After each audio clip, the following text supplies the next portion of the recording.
Hi guys, Sunday வந்து பார்த்தீங்கன்னா சிக்கனும் அதுக்கப்புறம் கீ மசாலா ரைஸ் தான். ஸோ அது வந்து ரெசிபி ஃபுல்லாக வராது. நான் வந்து தக்காளி ஊறுகாய் வந்து செய்ய போகிறோம். இது வந்து 1 கிலோ தக்காளி. ஸோ தக்காளி வந்து இது எங்கே வாங்குறது, கடையில் வாங்கணும். அதனால் வண்டியில் விற்கிறவங்கிட்டேயோ நம்ம உழவர் சந்தையிலையோ மார்க்கெட்லேயோ வாங்கலை. அதனால் கடையில் வந்து வாங்கிட்டு வந்தோம். அதனால் 1 கிலோ மட்டும் போதும். ஊறுகாய் செய்யறது பார்க்கலாம் வாங்க. ஸோ 1 கிலோக்கு மெஷர்மெண்ட்டும் வந்து பார்த்தீங்கன்னா காரம் புளிப்பு எல்லாமே கரெக்டாக வந்து நான் உங்களுக்கு மெஷர்மெண்ட்டு கொடுக்குறேன்.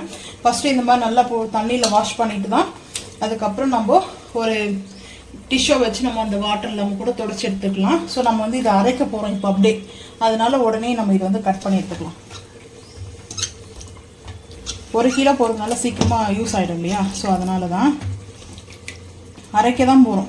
இதை கட் பண்ணிவிட்டு மிக்ஸி ஜாரில் போட்டு அரைச்சிக்கலாம்.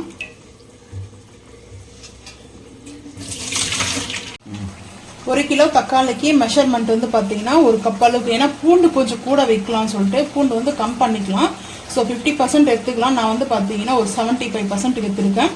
இன்னும் கொஞ்சம் வச்சு 100% ஆகிடும். ஸோ வந்து பார்த்தீங்கன்னா இவ்வளோ எடுத்துருக்கேன் நான் பூண்டு. டேஸ்ட்டு சூப்பராக இருக்கும். இதை வாஷ் பண்ணிவிட்டு நம்ம அரைக்கும் போது பார்க்கலாம் வாங்க.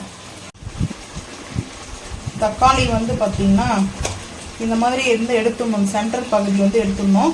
ஸோ வந்து நான் இந்த மாதிரி கட் பண்ணி எப்போ வந்து எடுத்துருவேன். 4 பீஸாக வந்து கட் பண்ணிக்கலாம்.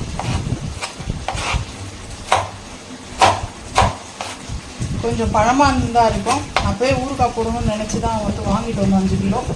ஸோ வந்து போட முடியல. இப்போ வந்து பார்த்திங்கன்னா எல்லா தக்காளியுமே இந்த மாதிரி கட் பண்ணிப்போம். அடுத்து பல்காக போடுவோம். அப்போ டைமில் வந்து வீடியோ எடுக்கலாம். அப்போ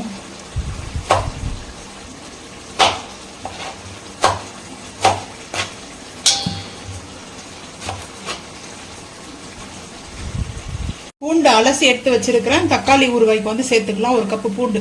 ஃபர்ஸ்ட் வந்து பூண்டு தான் போட்டு அரைச்சிக்கணும். ஏன்னா வந்து அரைச்சிட்டதுக்கு அப்புறம் தான் தக்காளி சேர்க்கணும். ஏன்னா அதுக்கப்புறம் அப்படி பார்த்தீங்கன்னா நாங்கள் அப்படி நிற்கும் வந்து பார்த்தீங்கன்னா சின்ன சின்ன பீஸ் மாதிரி. இது வந்து அரைச்சிட்டு வந்துடலாம் வாங்க. பூண்டு வந்து பார்த்தீங்கன்னா இப்படி தான் இருக்கும். அரைச்சிட்டு வந்து பார்த்தீங்கன்னா அது மேலே இருக்க எல்லாமே இதை தக்காளி வந்து போட்டு நல்லா தக்காளி வந்து போட்டு 2 பேட்சாக வந்து போட்டுக்கலாம். 1 கிலோ தக்காளி. இந்த 1 கிலோ தக்காளியை வந்து 2 டைமாக போட்டு அரைச்சி எடுத்துக்கிட்டு அதுக்கப்புறம் பார்க்கலாம் வாங்க. Fortuner oil. இந்த ஆயில் வந்து பாட்டிலில் வந்து பிரிச்சுனா ஊற்றிட்டேன் கீழே பாதி. எண்ணெய் வந்து கொஞ்சம் ஊறுகாய்க்கு கூட தான் இருக்கணும். ஸோ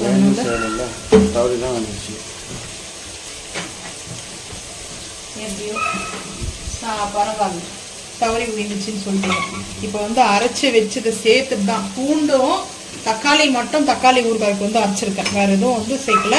இது வந்து இப்போ நான் சேர்க்கும் போது பார்த்தீங்கன்னா வீடியோ காட்ட மாட்டேன். ஏன்னா தெரிக்கும். ஸோ அதை ஆஃப் பண்ணிவிடுங்க. அதுக்கப்புறம் வந்து சுட சுட இருக்குது.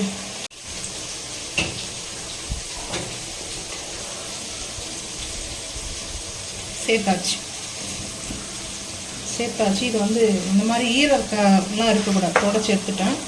ஸோ இது வந்து நல்லா எண்ணெய் கொஞ்சம் கூட இருக்குது. கூட தான் இருக்கணும். அப்புறம் நல்லா வந்து வெளியே வரும். ஆமாம், அந்த ஆயிலே தான். அந்த ஆயில் வந்து எவ்வளோ. ஸோ நாங்கள் நல்லெண்ணெயிலையும் செஞ்சு தரோம். வந்து பார்த்தீங்கன்னா நம்ம வந்து இப்போ பாய்ச்சல் ஆயில் தான் வந்து சேர்த்துருக்கோம். ஸோ இந்த டைமில் வந்து பார்த்தீங்கன்னா உப்பு, கல் உப்பு வந்து சேர்த்துட்டு மூடி போட்டுடலாம். கல் உப்பு.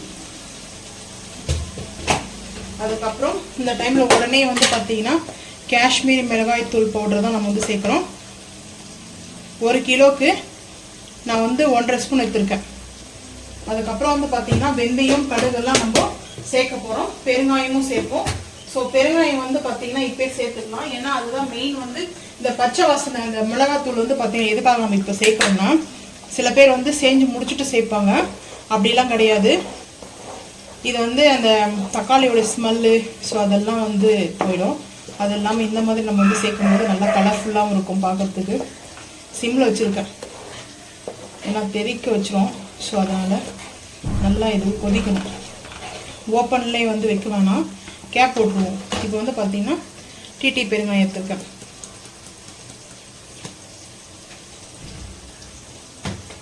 ஸோ இதை நல்லா மிக்ஸ் பண்ணிக்கலாம்.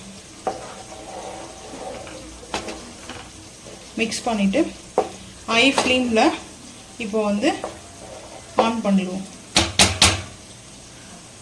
ஹை ஃப்ளேமில் வச்சிடலாம். ஒரு வழியாக தக்காளி ஊறுகாய் ரெடி ஆகிடுச்சு. இப்போ வந்து பார்த்தீங்கன்னா நாட்டு சர்க்கரை ஒரு 1/4 டீஸ்பூன்,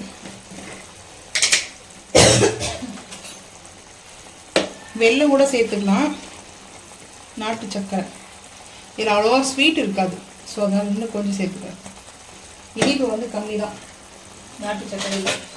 வெல்லமாக போட்டிங்கன்னா ஒரு சின்ன பீஸ் மட்டும் போட்டுக்கணும், சின்ன நெல்லிக்காய் அளவுக்கு சைஸ்க்கு. அப்புறம் தக்காளி ஊறுகாய்க்குன்னு தக்காளி ஊறுகாய்க்கு வந்து பார்த்திங்கன்னா ஒரு ஸ்பெஷல் வந்து பவுடர் ரெடி பண்ணி வச்சுருக்கோம். ஸோ இது ரொம்ப சீக்கிரம் சொல்ல மாட்டோம். ஸோ அதனால் இதிலே வெந்தயமும் கடுகும் வந்து மிக்ஸ் ஆகி வரும். ஸோ இது வந்து ஒரு 1.25 ஸ்பூன். மிகப்பெரிய ரகசியம் அது, அப்படிலாம் சொல்ல மாட்டேன். இன்னொரு நாள் அந்த வீடியோ வந்து உங்களுக்கு போஸ்ட் பண்ணுறேன். தக்காளி ஊறுகாய் வந்து மசாலா பவுடர். ஸோ இந்த பவுடர் வந்து சேர்த்ததுக்கப்புறம் இது பாருங்க தெரிக்குது. சரி ஆஃப் பண்ணிடு. கேமரா மேலே தெரிக்க போகுது. ஆஃப் பண்ணிட்டேன் ஃபைனலாக. இப்போ வந்து நம்ம அந்த எண்ணெய்லாம் ஊற்றினதெல்லாம் நல்லா திரிஞ்சு வந்துருக்குது. ஸோ நல்லெண்ணெயிலையும் வந்து நம்ம சேர்க்குறோம். ஸோ இது வந்து பார்த்திங்கன்னா 1 கிலோ தக்காளிக்கு இவ்வளோ தான் வரும். இவ்வளோ ஒரு வெயிட் சொல்லுங்க பார்ப்போம். 1/2 கிலோ வரும். பாதிக்கு பாதி தான் வரும். இதில் வந்து புளியெல்லாம் ஊற்றி சேர்ப்பாங்க. ஸோ நாம் அந்த மாதிரி சேர்க்க மாட்டோம். டிஃப்ரெண்ட் டைப் ஆஃபில் வந்து தக்காளி ஊறுகாய் வந்து நம்ம வந்து செய்வோம், ஒரே மாதிரி கிடையாது. ஸோ இது வந்து கொஞ்சம் ஆறட்டும், அதுக்கப்புறம் வந்து பார்த்துக்கலாம். டொமேட்டோ பிக்கல் ரெடி. ஸோ வந்து ஃபைனலாக வந்து பார்த்தீங்கன்னா அப்படிதான் இட்லி, தோசை, சப்பாத்தி இது வந்து இன்னும் ஆறுச்சுன்னா ஆயில் வந்து அதுலேருந்து ரிலீஸ் ஆக ஆரம்பிக்கும். இன்னும் ஆறெல்லாம் ஹீட்டாக இருக்குது. ஸோ நம்ம சேர்த்துருக்கிற ஆயிலெலாம் வந்து பார்த்திங்கன்னா ஸோ இந்த மாதிரி தான் இருக்கும். இப்போ வந்து பார்த்திங்கன்னா இட்லி, தோசை, சப்பாத்தி, ரைஸ் கூட வந்து சாப்பிட்டுக்கலாம். ஸோ இந்த மாதிரி நீங்கள் வேணால் செஞ்சு ட்ரை பண்ணி பாருங்கள். இந்த வீடியோ பிடிச்சிச்சுன்னா மறக்காமல் லைக் பண்ணுங்கள், ஷேர் பண்ணுங்கள், சப்ஸ்கிரைப் பண்ணுங்கள், பெல் ஐக்கான் வந்து கிளிக் பண்ணுங்கள். மறக்காமல் நம்ம சொன்ன வந்து ஃபாலோ பண்ணுங்கள். அப்போ தான் நம்ம போகிற வீடியோ உங்களுக்கு நோட்டிஃபிகேஷன் வரும். தேங்க்யூ. இது என்ன சொல்லுங்கள் பார்ப்போம். சண்டே ஸ்பெஷல் சிக்கன் 65 கிடையாது. சிக்கன் கீ, அதாவது கீ ரோஸ்ட்டு வந்து செஞ்சேன். Chicken ghee roast. So recipe வந்து பார்த்தீங்கன்னா ஃபுல் ரெசிபி எடுக்கல, டைம் ஆகிடுது. ஸோ லன்ச் டைமுக்கு அப்புறம் வந்து சாப்பிட முடியாது. சிக்கன் மட்டும் தான். பார்ட்டி சிக்கன் தான். ஸோ அதில் கீ ரோஸ்ட்டு வந்து செஞ்சாச்சு. அதுக்கப்புறம் கீ மசாலா ரைஸ். எப்போவும் நம்ம வந்து நான்வெஜ் செய்யும்போது கீ மசாலா ரைஸ் வந்து கம்பல்சரி இருக்கும். கீ மசாலா பாஸ்மதி ரைஸ் வந்து ரெடி பண்ணியாச்சு. ஸோ தக்காளி ஊறுகாய் வந்து ரெடி ஆகிட்டு. டொமேட்டோ பிக்கல் வந்து பார்த்தீங்கன்னா இப்போ வந்து இதை அடுப்பு ஆஃப் பண்ணிவிட்டு நம்ம எடுத்து வச்சுருவோம். சண்டே வந்து பார்த்தீங்கன்னா லன்ச் வந்து மெனு வந்து பார்த்தீங்கன்னா சிம்பிள் தான், சிக்கன் மட்டும்தான். ஸோ வந்து பார்த்தீங்கன்னா பாஸ்மதி கீ மசாலா ரைஸ் வந்து, ஸோ அதுக்கப்புறம் வந்து கீ பார்ட்டி சிக்கன் வந்து செஞ்சுருக்கேன். அதுக்கப்புறம் வந்து பார்த்தீங்கன்னா ஃபிஷ் கிரேவி, அதாவது மீன் குழம்பு வந்து பார்த்தீங்கன்னா அவசரமா வந்து கொடுத்து விட்டாங்க. ஸோ அவங்க கொடுத்து விட்டது தான். அதுக்கப்புறம் 65 பண்ணியிருக்காங்க. ஃபிஷ் வந்து பார்த்தீங்கன்னா ஃபிஷ் ஃப்ரை தான் பண்ணியிருக்காங்க. 65 போட்டிருக்காங்க, ஆயிலில் போட்டு ரோஸ்ட் பண்ணியிருக்காங்க. ஸோ இதுதான் எங்கள் வீட்டில் வந்து லஞ்சு. உங்கள் வீட்டில் வெஜ்ஜா நான்வெஜ்ஜான்றதை மறக்காமல் வந்து கமெண்ட் பண்ணுங்கள். இந்த வீடியோ பிடிச்சா லைக் பண்ணுங்கள், ஷேர் பண்ணுங்கள், சப்ஸ்கிரைப் பண்ணுங்கள், பெல் ஐக்கான் வந்து கிளிக் பண்ணுங்கள், மறக்காம சேனல் வந்து ஃபாலோ பண்ணுங்கள். அப்போ தான் நம்ம போகிற வீடியோ உங்களுக்கு நோட்டிஃபிகேஷனாக வரும். தேங்க்யூ.